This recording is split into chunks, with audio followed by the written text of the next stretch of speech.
In this video, I'll show you how to use your phone's buttons to skip songs. First, open the Play Store and search for Good Lock. Download and install it on your device.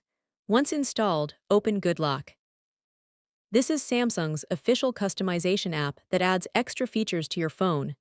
Next, search for Registar and install it. After the installation is complete, open Registar and follow the on-screen prompts if needed. Then tap Side key and look for the press and hold action settings. Enable the feature and select the option to control music playback. Depending on your device and software version, you'll see options such as skip music track or similar media controls. You can also tap the settings icon to customize how the feature works and choose which apps it applies to. Once everything is set up, you'll be able to use the assigned button action to skip songs more easily while listening to music. And that's how you can make your Android phone skip songs using button shortcuts.